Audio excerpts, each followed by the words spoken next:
Proyecto financiado por el Fondo Nacional de Fomento del Libro y la Lectura. Convocatoria 2021. A partir de este momento, Radio Universidad de Chile da la bienvenida a La República de las Letras. Antonella Esteves, Patricio López, Alberto Mayol y Omar Sarraz los invitan a ser parte de esta nación letrada y democrática, en donde la conversación en torno a libros fundamentales es la excusa para juntarse con amigos, soñar y reflexionar sobre lo que somos y lo que podemos ser. Bienvenidos a La República de las Letras. More than 2,000 miles all the way. Get your kicks on Route.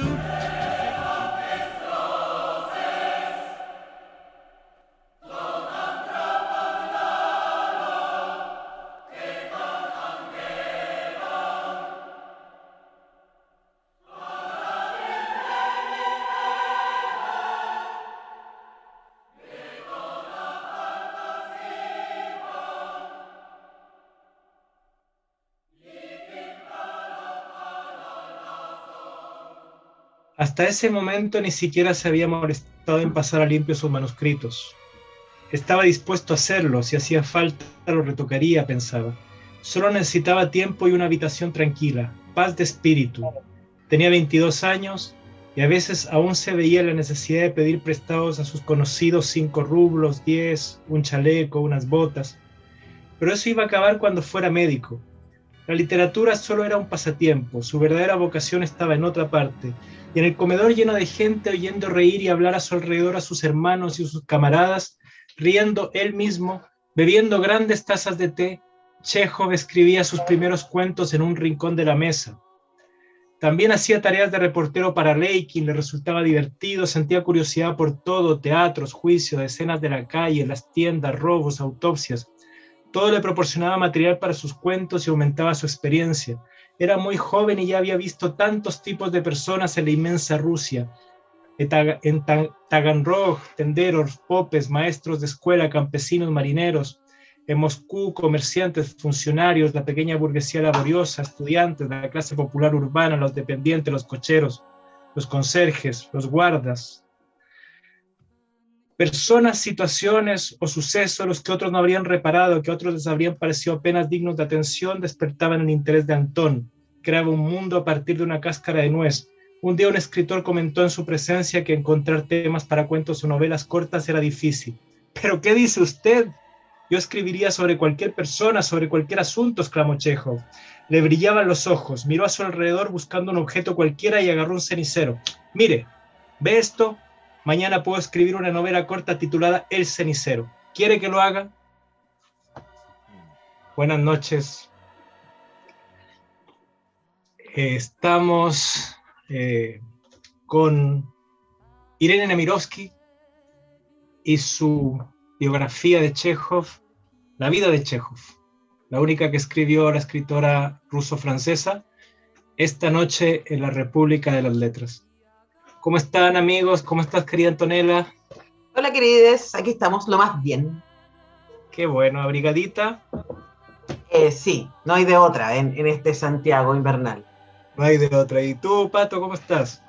Bien, contento de estar en día sábado así tranquilo, relajado, sin tener reuniones, Sí. sin la presión de la semana. Súper bien, súper bien.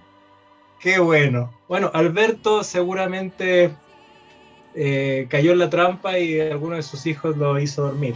Así que no está con nosotros hoy, pero bueno, estamos aquí reunidos todos para comentar este libro de Irene Nemirovsky, famosa por Suite Francesa, que es una novela póstuma que descubrieron sus hijas inacabadas, que intentaba hacer un Guerra y Paz inspirado en la Segunda Guerra Mundial, en la Primera y Segunda Guerra Mundial, pero lo encontraron sus hijas a principios de este siglo y ahí tuvo un gran éxito y un renacer, como le ha pasado a tantos escritores, como le pasó a Sándor Márai, que se suicidó en el 89 antes de que cayera el muro, y tantos escritores que han vuelto. Y ahora aparece esta biografía de Chekhov, que es el último biografiado por el único autor biografiado por Nemirovsky, que apareció póstumamente. Ella murió el 42 en un campo de concentración, y esta vida de Chekhov debe haber aparecido el año 46. Y bueno, no sé qué les parece. A mí, para empezar, diría que es un libro muy entretenido, que se lee de un tirón porque tiene ritmo, y además Nemirovsky hace hablar mucho a su colega escritor. Es muy interesante. Lo hace hablar en sus diarios, en su correspondencia con hermanos, con amigos. Entonces uno está constantemente oyendo a Chekhov hablar en las páginas de Nemirovsky, y podría llegar a olvidarse de que hay un intermediario que es ella, ¿no? Que rescata a su colega para nosotros. Es un libro de Nemirovsky, pero uno llega a pensar, a mí me pasó y de repente tenía que despertarme, que creía que era un libro de Chekhov. No sé qué piensan ustedes. Una obra de Chekhov. Claro, claro. Sí, de hecho, es raro para uno no. Como en esta época las biografías no tenían fuente, ¿no? Es como sabemos, porque ella leyó mucha carta de Chekhov a sus hermanos, la cita, ¿no? Sabemos, por supuesto, ya refiere a las obras, pero es como que aquí no hay, como en las biografías contemporáneas, así como la colección de libros y de fuentes a las que recurrió para poder armar esto. Entonces, por eso mismo, también adquiere como un modo muy novelesco, que hace que la lectura no se sienta como un libro de estudios, sino como efectivamente la historia de un ser humano muy, muy interesante, muy creativo, además que le tocó muy difícil.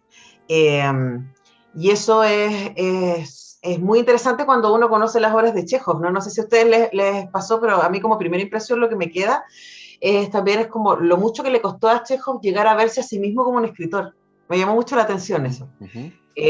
Como que él es como, la escritura era al mismo tiempo un divertimento y lo que le producía subsistencia, de manera muy, muy, muy básica, pero le producía subsistencia mientras él estudiaba medicina, y en ese intertanto es como que él empieza a tener cierto reconocimiento como escritor, pero él siempre, durante todo ese tiempo, él pensó que él iba a ser médico. Y que la escritura era una cosa muy menor, y a propósito de lo que leía Omar, ¿no? También era algo que él hacía sin nada de esfuerzo, y sin sentir que estaba mucho en riesgo. Yo creo que el teatro, lo que escribe para teatro es lo que lo pone en riesgo, y eso es ver ese proceso es muy entretenido, y la manera en que lo cuenta Nemirovsky es muy seductora. De verdad es un libro que se lee muy rápido, y con el que es muy fácil conectar. Sí, lo primero es que, a ver, tratando de complementar lo que ustedes dicen, ¿ah? Si yo fuera todavía más inculto que lo que soy y no hubiera sabido quién es Chekhov, y no hubiera mirado las solapas ni la contraportada del libro, podría haber caído en la idea de que se trataba de una novela, ¿no? Eso es lo primero. O sea, está escrito como literatura, ¿no? Está escrito como cualquier novela que uno puede leer por ahí, como una ficción.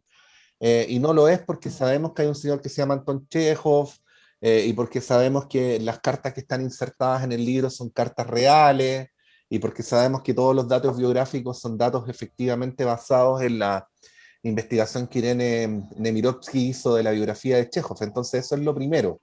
Es una biografía, pero se lee como novela, ¿no? Eso es creo que es importante señalarlo también para quienes se vayan eventualmente interesando en leer la novela. Y efectivamente hay muchas cosas que a uno le hacen pensar respecto de sí mismo cuando lee algo como esto, porque es evidente, si no hubiera ocurrido de esa manera, que Irene Nemirovsky era profundamente admiradora de Chekhov, ¿no? Pero no solamente de la literatura de Chekhov, sino del alma de aquel que dio lugar a esa obra, ¿no? Y voy a decir algo que probablemente es una obviedad, pero que siempre se nos olvida. ¿Por qué uno se apasiona tanto por determinados escritores, por determinados artistas plásticos, por determinados músicos? Y la respuesta, que es una obviedad, pero que se nos olvida, es porque en aquellos artistas que nos apasionan hay un pedazo de nosotros, ¿no? Es como una es como una suerte de espejo. Es evidente, o uno deduce, a la luz de los pocos conocimientos que uno tiene de la biografía de Irene Nemirovsky, de sus inquietudes literarias y todo, que ella se ve de alguna manera reflejada en Chekhov. No es un gusto estético en sentido puro, sino que tiene que ver con una suerte de identificación. Y justo cuando estaba leyendo esta novela me pasó algo el fin de semana, porque estaba en la casa de unos amigos, amigos de tiempo A, y uno de ellos se acordó que cuando se había muerto Mario Benedetti yo había quedado muy conmocionado, porque justo uno de ellos me llamó en la tarde-noche de ese día domingo cuando yo me enteré que había muerto Benedetti, y dijo él que yo estaba muy conmocionado. Y claro, la conmoción tiene que ver con que uno se ve reflejado en esos autores y de alguna manera tienen que ver con un pedacito de uno. Quiero decir, en resumen, para no seguir extendiéndome, que los gustos artísticos que uno tiene siempre son una suerte de confesión, ¿no? Son una suerte como de exhibición de lo que es uno realmente, más que de lo que uno formalmente podría decir es lo que me gusta. Esto no es como que me gusta más el jugo de frutilla que el de kiwi, ¿no? O sea, es algo que habla mucho más de nosotros. Claro, y eso que tú dices, Patricio, también tiene que ver esa afinidad, porque hay una afinidad también cultural y de destino, porque también los dos, Nemirovsky y Chekhov, nacen en la Rusia zarista y en la parte que es Ucrania actualmente. Nemirovsky es de Kiev, Chekhov es de un pueblito de Ucrania, y ella seguro que junto con conservar el idioma ruso y conservar adoptar el idioma francés después para su literatura cuando llegó a Francia, muy joven, también ve a este maestro y habla en alguna página del libro, habla de las grandes culturas, la gran literatura del siglo XIX, como la literatura rusa y la francesa. Entonces yo creo que también lo que tú decías, ¿no? Esa afinidad, esa admiración también viene de compartir tantas cosas con Chekhov. Bueno, ¿vamos con un tema? Claro, ¿quién quiere proponer? Ok, yo voy a ir con Sting y esto que se llama Russians. Ah, bien. Vamos.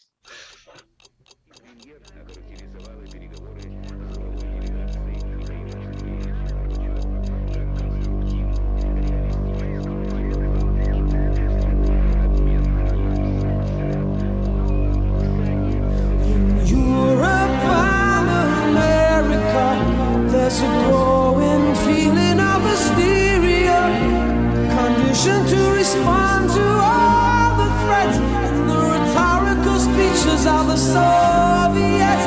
Mr. Khrushchev said we will bury you.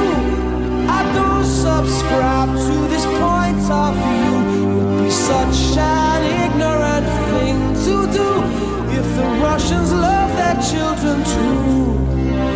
How can I save my little boy from Oppenheimer's deadly toy?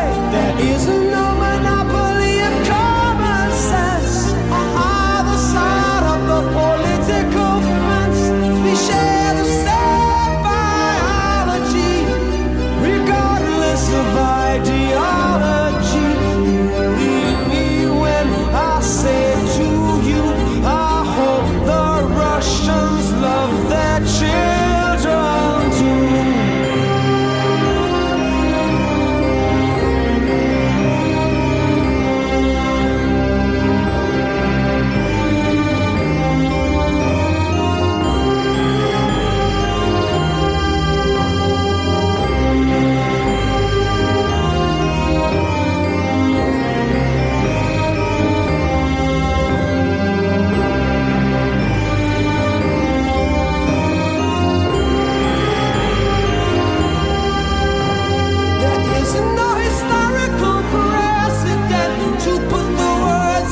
No se puede imaginar una época más distinta a la nuestra que esa. Aquella gente nos parecen felices. No sabían nada de los males que padecemos nosotros. Deseaban la libertad. No conocieron la tiranía que nos aflige. Cuando los imaginamos en sus mansiones sin haber vivido en cuestión de guerras más que la de Turquía y muy lejos en los confines del imperio o revueltas agrarias o huelgas en vez de nuestras revoluciones, ¿cómo los envidiamos? Sin embargo, eran infelices, verdadera y profundamente infelices, más que nosotros, quizás porque no sabían la causa de su sufrimiento. El mal reinaba entonces, al igual que ahora. No había adoptado formas apocalípticas como hoy, pero la violencia, la cobardía y la corrupción estaban a la orden del día. Como en el momento actual, el mundo se dividía en verdugos ciegos y víctimas resignadas, pero todo era mezquino, estrecho, lleno de mediocridad. Se esperaba al escritor que hablaría de esa mediocridad sin ira, sin asco, con la piedad que merecía. Eso es un trocito de La vida de Chejov, por Irene Nemirovsky, que también era rusa, pero que se formó en Francia y se hizo famosa escribiendo en francés, y que escribe este libro poco antes de ser llevada, porque era rusa judía, a un campo de concentración donde finalmente muere en 1942. Una cosa que, a propósito de Nemirovsky y de la cercanía que ella tiene, y que quería como instalar, que me pareció también muy entretenido de leer, es él, como tú decías, uno admira también donde uno se refleja. Y una cosa que es interesante de conocer, y por eso quizás nos gusta leer biografías, es de dónde vienen las obras que amamos, ¿no? De quién era esa persona que escribió esa obra, en qué estaba pensando. Y me pareció a mí muy lindo conocer por qué Chejov y Tolstoy y Dostoyevsky son tan distintos. Cosa que yo no sabía, ¿no? Y claro, aquí de hecho hay un momento en que Nemirovsky habla de que a Chejov le baja una época a Tolstoy y trata de escribir como es Tolstoy, y Nemirovsky dice que es lo peor que escribe en su momento, porque Chejov era otra cosa. Chejov era un hombre, un joven, porque además murió muy joven, igual que Nemirovsky, que venía de una situación muy precaria en términos económicos, venía de un pueblo que era un pueblo puerto, pero que además estaba muy, muy decaído, producto de que justo antes de la vida de Chejov le toca, aparece el tren, entonces como que baja la cantidad de actividad que había en ese puerto, de una familia muy religiosa, judío ortodoxa, muy católico ortodoxa, perdón, muy, muy religiosa, que va con un papá muy violento, muy de su época también, y es muy interesante ver cómo Nemirovsky construye al papá de Chejov como un personaje muy complicado. No cae en la caricatura de ser un hombre malo, ¿no? Sino que un hombre muy complicado, porque era extremadamente religioso y extremadamente tosco, también muy de su época, ¿no?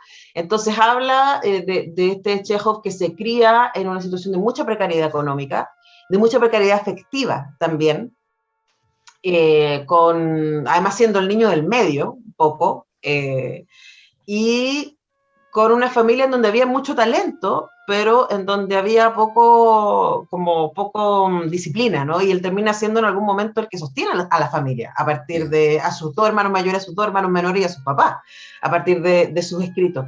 Entonces, este conocimiento del mundo popular y de cómo vivía la gente común y corriente en la Rusia que él conocía, y Nemirovsky todo el tiempo también está diciendo que hay mucha fantasía respecto al campesino, al obrero ruso, desde la época que ella le toca vivir, ¿no? Pero que hay poco conocimiento del mismo, y también, claro, que es súper claro porque hubo pocos escritores que escribieron desde ahí. Y Chejov es uno de los pocos que tiene esa cercanía, y que esa cercanía cruza sus obras. Y me parece que eso, que conocer, no sé si les pasó, pero conocer como el tras bambalinas de las obras, a mí me pareció realmente muy, muy interesante y muy enriquecedor para comprenderla mejor. Además de que el libro en sí mismo, así como la biografía en sí mismo, es muy deliciosa de leer. Sí. Sí, eso. Patricio. Compañero, por favor, dele.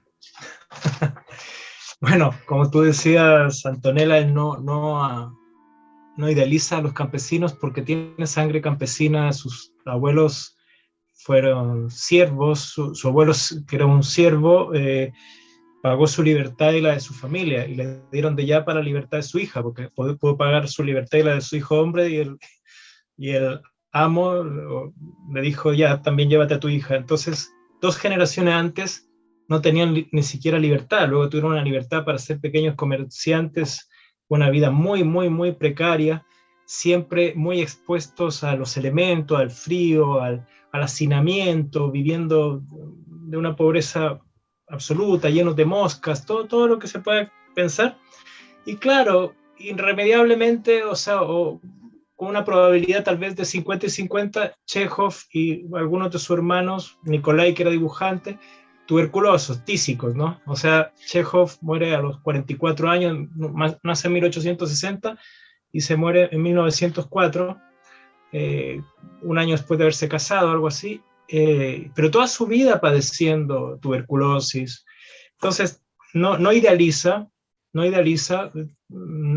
otros intelectuales podían idealizar al pueblo, él viene de ahí, como tú dices, de un escritor que está ahí, y que justamente hace lo que, tomando un título que podría ser, yo creo, muy útil, de un escritor chileno de Santos Vera, vidas mínimas, ¿no? O sea, las vidas que aparecen en las obras de Chekhov son siempre mínimas, y es muy interesante, ¿no? No se busca, podríamos decir rápidamente que están los cuentos donde hay algo, una crisis, un suceso que marca un antes y un después, que podría ser Poe o podría ser Cortázar, donde ocurre algo importante, y los cuentos donde aparentemente no sucede nada, que son los de Chekhov, y casi que Chekhov es ya una mitad de todos los cuentos. O sea, Chekhov en ese momento era el no sé qué escritor de su época, pero ahora hay en todos los países, por ejemplo, Munro es la Chekhov canadiense,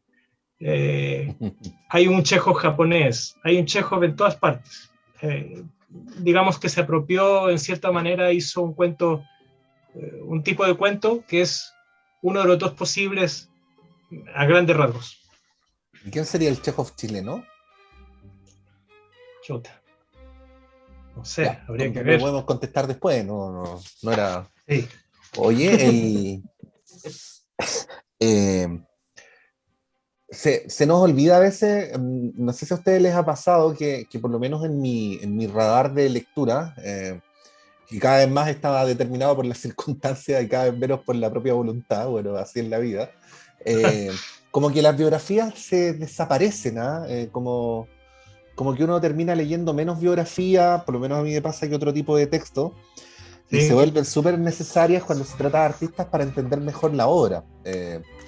Yo el conocimiento que tenía de Chekhov era obviamente de sus obras, y me imaginaba un señor ruso de la super élite, ultra intelectual, rodeado o sea, como creciendo en salones literarios y cosas por el estilo, y me encuentro con esta vida precaria, porque como tú decías muy bien, Omar, este mundo que él describe es un mundo que él conoce, pero además con una persona precaria, ¿no?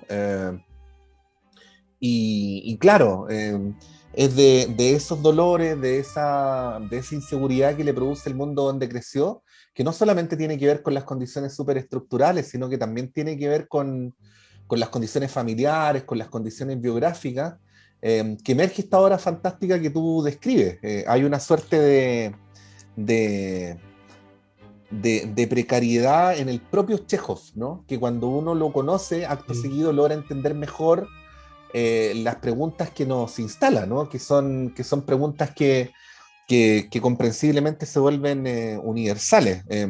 Yo solamente quiero subrayar todo lo que se pueda, porque uno de repente da por sentado que un tipo que vivió al otro lado del mundo y que murió hace más de 100 años, sea un tipo que sigue siendo hoy día buscado por quienes tratan de encontrar literatura, por los estudiantes de teatro, por las compañías consagradas, y así sucesivamente. Y en realidad es un milagro, ¿no? Que un tipo que tiene coordenadas tan lejanas siga siendo tan necesario para las preguntas que nosotros nos hacemos de nuestras propias circunstancias en el tiempo presente. Y es loco porque me enteré a propósito de la biografía que hace Irene Nemirovsky sobre Chekhov, que no es la única que se ha escrito, ¿no? Hay otras también. Y uno entonces podría decir que hay una infinitud de versiones sobre Chekhov, así como las hay de Shakespeare y de otros, ¿no? O sea, estamos hablando de esa categoría de artistas que es como si fueran una presencia que es imposible de evadir, ¿no? Tarde o temprano chocas con Chekhov, ¿no? Sí. Antes de saludar a nuestro querido amigo Alberto, que ha podido llegar, solo quería decir que es tan importante Chekhov que estuvo también en el inicio del gran teatro ruso con Stanislavski y su compañía, ¿no? O sea, las primeras obras, sorprendentemente, que Stanislavski cuando hace su compañía con sus compañeros, montan son La Gaviota o no, alguna de Chekhov. Entonces Chekhov también está en el origen, claro, y está en el origen del teatro, de un teatro muy importante y de una escuela muy importante que marcó la formación de los actores durante todo el siglo XX. Querido Alberto, ¿cómo estás? La verdad, despertando. Digamos a la gente que quizás hay alguien que no sabe que tú estás a 6 horas de diferencia ahora. Sí. Y nada, tuve hacer los honores de acostar a los niños y me quedé dormido. Entonces fue. Pero bueno, sabíamos. Sospechamos. Quería hacer una referencia justamente a las obras que estaban señalando de las piezas teatrales que son piezas teatrales para un teatro que tenía que vérsela justamente con esta cosa más innoble de la actividad artística, que es conseguir público, ¿no? Entonces, efectivamente, varias de las obras clásicas son obras que nacieron como obras que tenían que ser capaces de conquistar al público simplemente. Y en un teatro que era un teatro destacado de la época, una compañía, digamos, que era destacada en la época, pero que no era una compañía que uno pudiera decir, bueno, pero esta es una compañía que está asociada a un proyecto que la sostiene, ¿no? Una compañía que tenía que salir a pelear en la calle su propia supervivencia, y de ahí salen clásicos como La Gaviota, Las Tres Hermanas, El Jardín de los Cerezos, en fin, que son piezas teatrales bien importantes. Yo creo que cuesta, es bien sorprendente cuando como por ahí por la mitad del libro, cuando uno se empieza a sentir de pronto que la biografía como que adquirió otro tono, ¿no? Como un momento en el cual uno se da cuenta de que en este ejercicio yo me había estudiado por razones semiprofesionales alguna vez la biografía de Chekhov, y algo había estudiado sobre su obra y sobre lo que habían dicho sus principales críticos, qué sé yo, y la verdad es que es tan distinto, tan absolutamente distinto llegar a Chekhov a partir de los relatos que te van sumergiendo, esos relatos de infancia, esos relatos de la Rusia profunda, que realmente no... era como de enterarme del personaje de nuevo, o sea, era completamente diferente a lo que yo me había imaginado. Y de alguna manera, en todo caso, hay son historias plagadas de personajes que te muestran como la imposibilidad de las grandes crisis de la vida cotidiana. Son obras que tratan de plantear problemas cotidianos, pero al mismo tiempo muchas citas, qué sé yo, Chekhov cita mucho a Shakespeare, o sea, hay mucho de ese tipo de juego. Yo creo que la verdad es que a mí me pareció sorprendente el registro que logra Nemirovsky, porque al principio parece que uno que se está metiendo en alguien que efectivamente nos escribe una historia con más sensibilidad de lo habitual, qué sé yo, y con mucha información. pero de pronto lo empieza a capturar al personaje, o sea, a capturar a Chekhov, y es muy sorprendente porque se te revela un autor que tú no vislumbrabas, que es un autor improbable y que tiene que ver también con esas diferentes almas escriturales en Rusia, dentro de las cuales Chekhov es una tan querida y tan importante. Entonces, la verdad es que a mí me pareció un ejercicio sorprendente. Bueno, lo de Nemirovsky ya no es casualidad, aunque sea una escritora nueva pero vieja, digamos. Pero efectivamente es bien impresionante, porque hacer un libro formalmente tan sencillo como que voy a escribir una biografía, digamos, y transformarla en este tipo de piezas, digamos, es algo bien sorprendente. Sí, Yo tengo creo que, perdón, no, es que yo me tengo era como, que salir, no voy a alcanzar a estar en el último bloque, pero sí quiero decir algo a propósito de lo que decía Pato antes, ¿no? Que me quedé dando vueltas respecto al milagro que es que alguien que vivió en otra época, en otra cultura, en otro contexto, todavía nos siga tocando los botones, ¿no? Y una de las películas que estuvo nominada a los Oscars este año se llama Drive My Car, que es una película japonesa, en donde el protagonista está dirigiendo una versión de Tío Vania. Cáchate el cruce, ¿no? Entonces es como Chekhov en el Japón contemporáneo, y a mí esa película me conmovió profundamente. Es una película realmente hermosa. Drive My Car, por ahí está en Movie, si la pueden ver. Es una película como de 3 horas que no se sienten, porque es profundamente sensible, es muy delicada, es muy emotiva y es muy fácil conectar. Y eso es lo que me parece extraordinario, ¿no?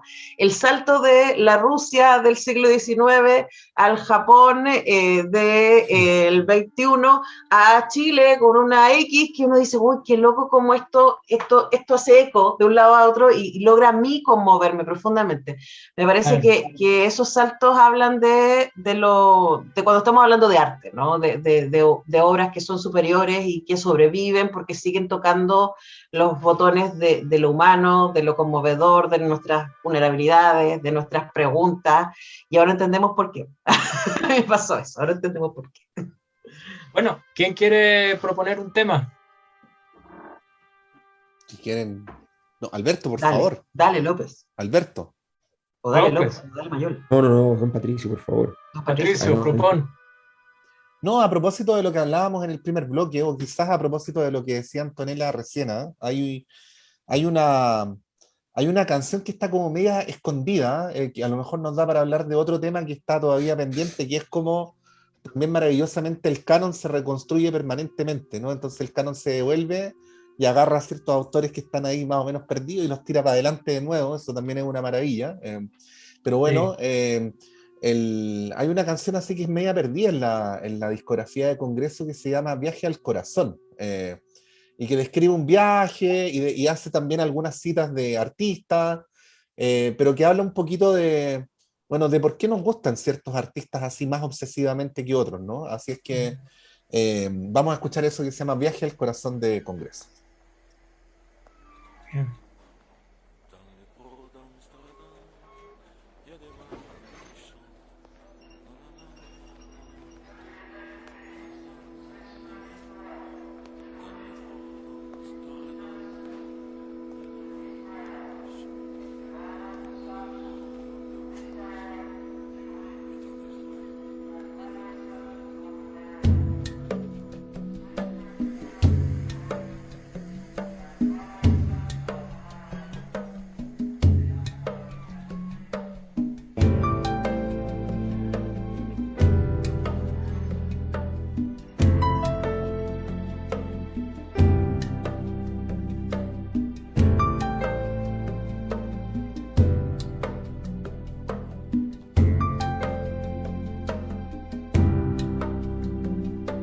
¿Qué hago en este tren, soñando como Brel, con tu rostro hacia Ámsterdam?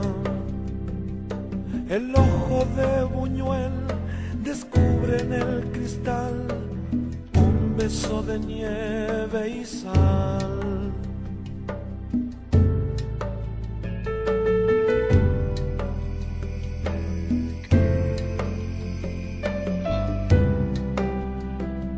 Y un cuervo de Van Gogh ahogado en el canal, extraña premonición. Amor, vengo a buscar las alas que te di para poder volver al sur. Viaje hacia el corazón, viaje hacia el centro del sol, viaje hacia el corazón, viaje hacia el centro del sol.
El director del Teatro Korch de Moscú había encargado a Chejov una obra que esperaba fuese cómica.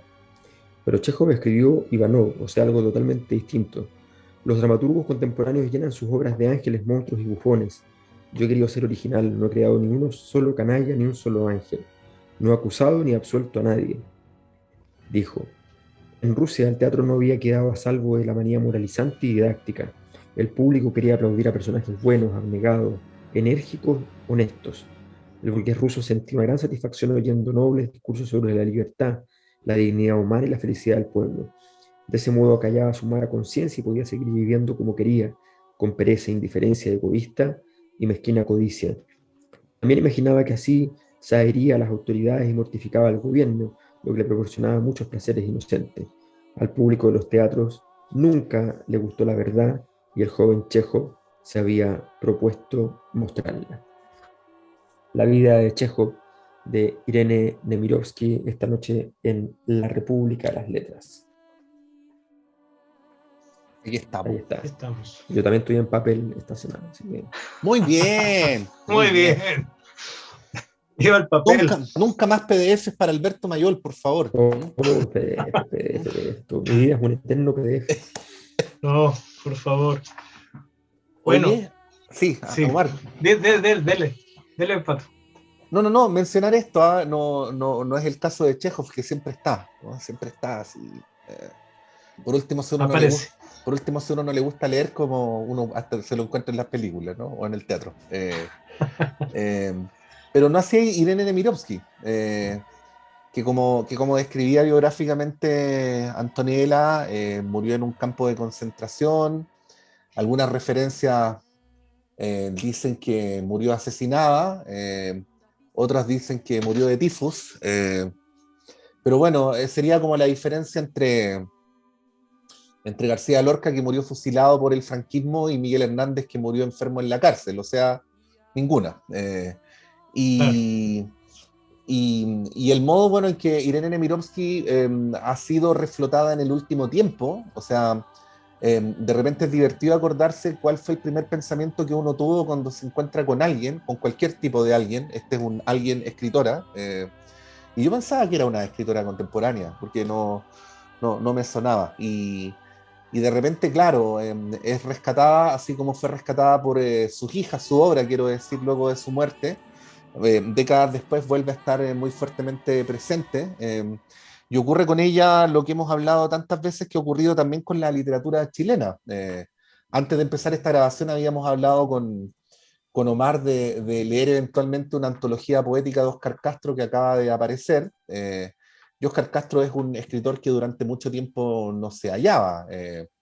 Y entonces me imaginaba a un Omar Sarrás que, aún queriendo tener un canon, ¿no?, permanentemente debe estar entre esa tensión de escritores que dejan de imprimirse y otros que se vuelven a imprimir.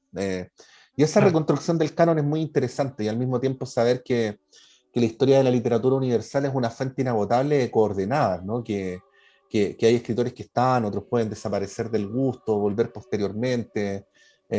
Y claro, siempre es una razón más o menos azarosa por qué uno se encuentra en una librería cualquiera del mundo con la cantidad de libros que fueron impresos para esa ocasión, ¿no? Y bueno, hay algunos que quedan afuera y después vuelven, ¿no?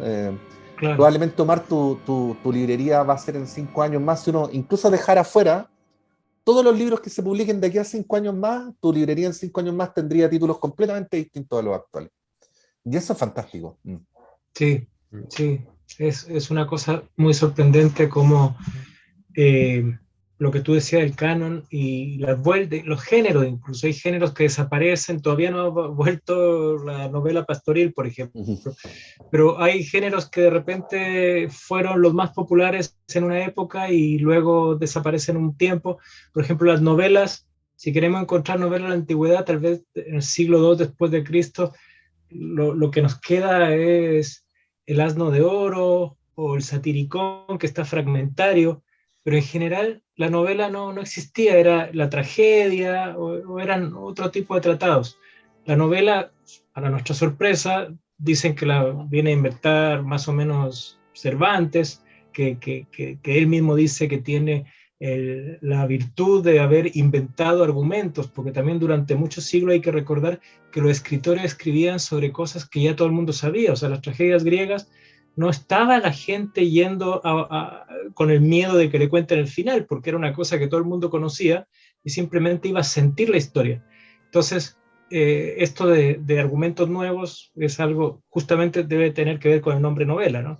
Entonces, como tú dices, Pato, la literatura no siempre ha sido la misma y bueno, ni siquiera ha sido siempre literatura. Durante mucho tiempo fue oralidad. Entonces, bien interesante. Claro que sí. Sí. Sí, yo creo bueno, de hecho, Chekhov tenía un talento particular, por ejemplo, para lo que nos describe Nemirovsky es que Chekhov era un tipo que hacía las piezas de una vez, ¿no? Las escribía prácticamente en limpio. Una especie de Mozart, ¿no?, de la literatura, que no veía ninguna dificultad en si le decían prepara para mañana algo. Ujú. O sea, no le decían eso, él se decía cuando le decían, oye, ¿podrías hacer algo? Él decía, bueno, lo hago para mañana. Sí. Mañana te tengo 4. ¿No? Entonces, eh, y funcionaba en automático, no necesitaba pensar que tenía que pensar en una estructura argumental, nada, era como salía rápidamente la idea. Y claro, nos cuesta imaginar eh, lo que significa ese destello en la historia de las letras cuando surge la posibilidad de crear, innovar y hablar de cosas completamente absurdas, inventadas, ¿ya? De historias, o sea, eh, la figura, por ejemplo, del convidado de piedra, o sea, imaginarse eso del siglo XVII, ¿no? O sea, eh, imaginarse que a alguien se le ocurre que el personaje insulte a una estatua y la estatua se le aparezca el fin de semana, digamos. Entonces, yendo a comer a la casa, ¿no? Eh, y fue tal el impacto que hasta el día de hoy le decimos convidado de piedra al invitado inesperado que llega a cenar con nosotros. No obstante, Claro, la mayor parte de la gente no sabe por qué. Entonces, claro. esa capacidad de convertirse en un sentido común es tan fantástica, y es tan notable que, bueno, que me- me parece que es una buena reflexión esa sobre el sentido de la literatura. Y en ese sentido, Chekhov es como, se revela prácticamente como un hombre que está en el corazón de lo literario, en el sentido de justamente la creatividad, de, los, de la complejidad de los personajes de sus obras cortitas muchas veces, Mm, son de una complejidad enorme, eh, son de una, eh, son de una especie de... Es bien raro porque la obra perfectamente podría ser considerada, muchas de las obras son perfectamente inmorales, ¿no? Pero al mismo tiempo te pueden plantear desde una perspectiva moralista, mm. o al menos debes considerarlo como una obra que problematiza la moral, Claro. y que te deja un poco en suspenso y que te deja... y todo eso eh, en obras que de hecho, por ejemplo, en el teatro de Stanislavski hay varias obras que Chekhov les pasó, que él las escribió como comedia y que pasaron a la historia como tragedia. Entonces, es Se nos realmente fue. un registro tan complejo, con una coloratura eh, tan polivalente, que la obra adquiere otros tonos. Y en ese sentido, bueno, a mí me parece que la misma obra de Nemirovsky, que al principio hasta podría ser eh, una maravillosa escritura de un informe del asistente social respecto a las familias rusas de la época, sobre la violencia en el hogar, sobre la pobreza, sobre el descuido de los hijos, en fin. Bueno, es eh, ese pequeño reporte realista, de pronto nos empieza a dar un conjunto de profundidades y nos empieza entonces a meter en qué clase de personaje era Chekhov para haber escrito como lo que escribió. Sí. Eh, Claro. bueno, hay que, a propósito de lo que dice Alberto, deberíamos ir a leer a Chekhov el original, ¿no? Sí. Creo que es una tarea urgente, No, ¿no? no se ha hecho, no se ha hecho Creo que no hemos hecho acá. nunca Chekhov en la República, creo. No, no lo hemos hecho acá. No, Ah, hay que hacerlo. Hay sí. que hacerlo. Ahora, por Yo tengo un eso, PDF. mándalo. Oye, por eso es tan interesante también leer biografía, a propósito de lo que decíamos recién, porque Alberto ha descrito la facilidad y al mismo tiempo la brillantez con la que escribía Chekhov, y resulta que lo único fácil que había en la vida de Chekhov era su capacidad de escribir.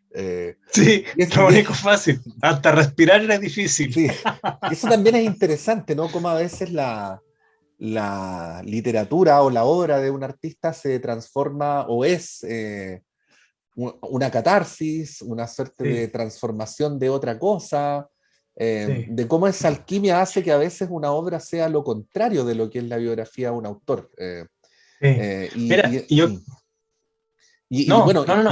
y eso en el caso de Chekhov uno lo descubre mejor leyendo la biografía que obviamente leyendo o viendo directamente la obra de Chekhov.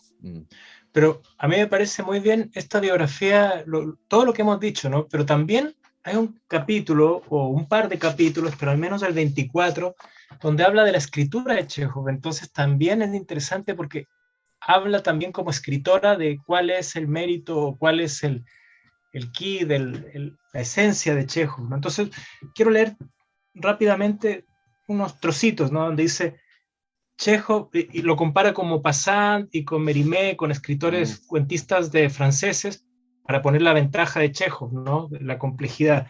Dice, Chekhov se esfuerza por encerrar mucha experiencia humana en un número reducido de páginas. Las comadres, por ejemplo, condensa el relato de una aventura novelesca significativa y trágica en sí misma.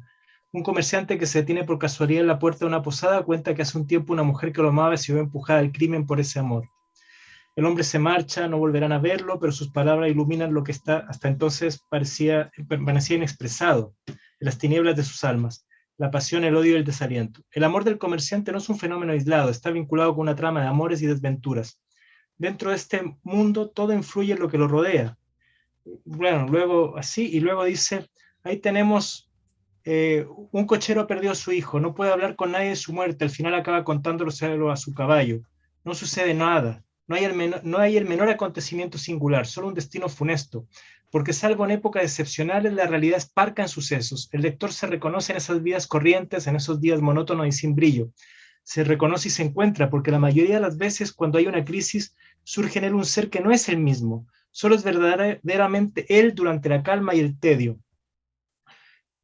Por último, aunque nos muestra un hombre durante media página, Chekhov consigue hacernos perceptible su vida interior. Bueno, y ahí no. Entonces, eso. Chekhov no se queda en la crisis, sino que se queda en el tedio, en el aburrimiento, eso que a nosotros nos parece tan prescindible, ¿no? Sí. Las vidas... Bueno, Sí. pero hay un lugar que no es prescindible. Así Hay es. un lugar donde todo lo que le rodea es un clúster.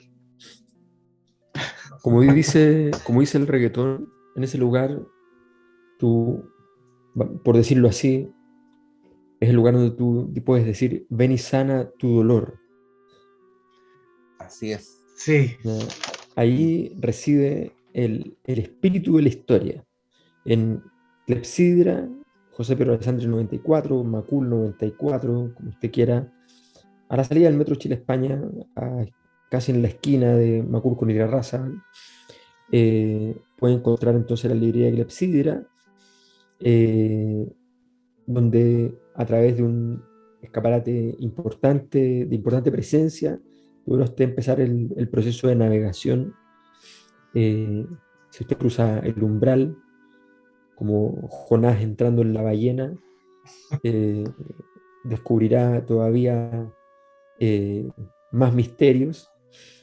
Y si alguna vez la vida le sonríe, o quizás lo contrario, y le invitan a pasar al sótano, tema, pero hágalo. Así es que bueno, sí. yo me he atrevido solo una vez, ¿no? Con Sí, mucho, A mí, a mucho respeto.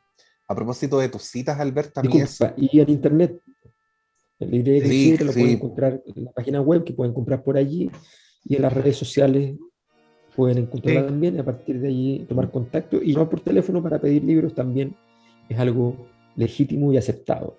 redes sociales de autora, además, con curatoría, inclusive. Bueno, Sí. a mí el sótano, a propósito de tus citas artísticas, me asusta, pero me gusta. Y bueno, agregar nomás que en Clepsidra usted no encontrará, eso sí, ningún PDF. No.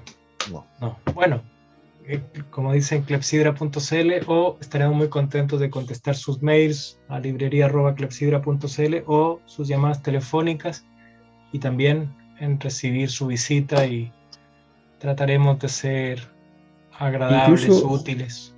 Incluso adentro de Clepsidra hay un libro que se llama Llamadas Telefónicas. Exactamente. Así, Exactamente. Ahí Bueno, está. todo es un libro. y no es lo mismo un libro que tiene el logo de Clepsidra, como No. lo estamos mostrando ahí. Gracias. Bueno, haremos lo mejor que esté en nuestras manos. Esperamos ser justos con quienes nos visiten y ser útiles. Y bueno, ahí estamos. Esperamos ser justos. Sí. Está bueno. Aunque es mejor ser necesario que ser justo.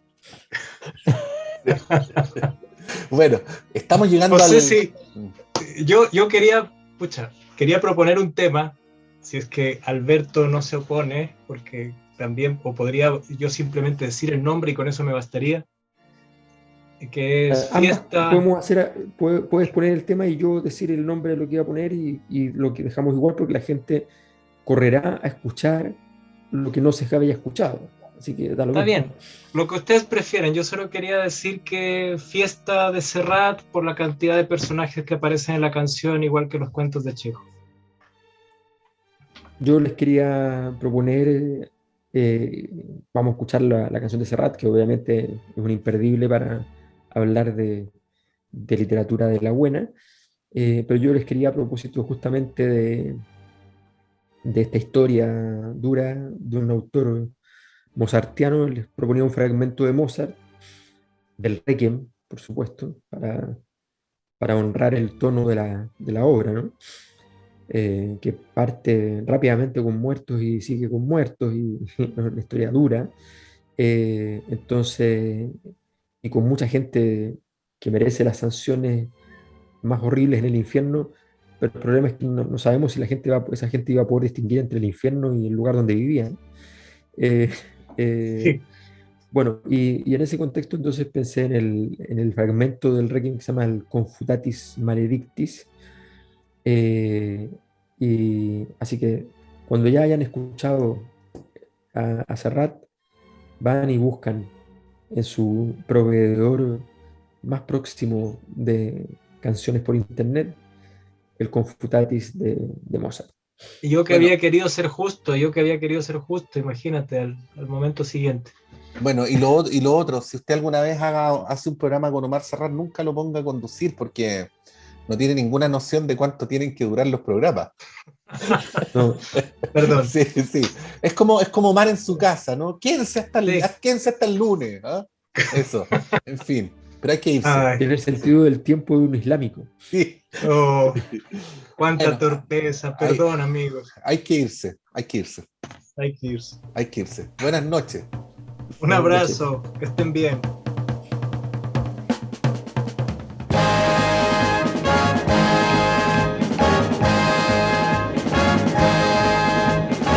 Gloria a Dios en las alturas, recogieron las basuras de mi calle, ayer a oscuras y hoy sembrada de bombillas.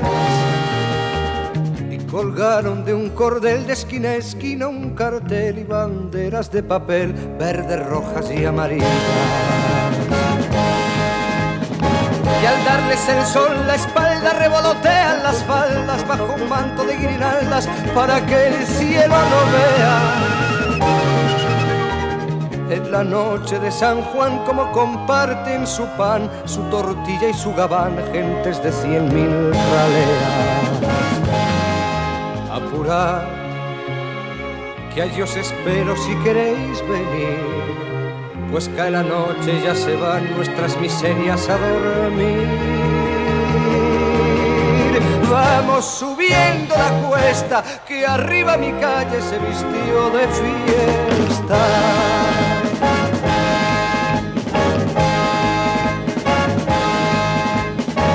Hoy el noble y el villano, el prohombre y el gusano bailan y se dan la mano sin importarles la facha. Juntos los encuentra el sol a la sombra de un farol, empapados en alcohol, abrazando una muchacha. Con la resaca a cuestas vuelve el pobre a su pobreza, vuelve el rico a su riqueza y el Señor cura sus misas. Se despertó el bien y el mal, la pobre vuelve al portal, la rica vuelve al rosal y el avaro a las divisas. Se acabó, el sol nos dice que llegó el final. Por una noche se olvidó que cada uno es cada cual. Vamos bajando la cuesta, que arriba en mi calle se acabó la fiesta.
Antonella Esteves, Patricio López, Alberto Mayol y Omar Sarraz y su República de las Letras regresan la próxima semana con un nuevo libro y nuevas conversaciones. Los esperamos.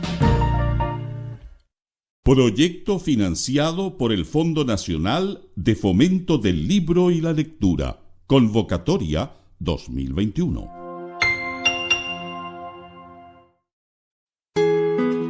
Librería Clepsidra. En Ñuñoa, en Macul con Irarrázaval, está la librería Clepsidra. Libros de ciencias sociales, literatura, filosofía, poesía, lecturas escolares de arte y teatro. Avenida José Pedro Alessandri 94, teléfono 225-5706. Consulte nuestros títulos y autores en www.clepsidra.cl.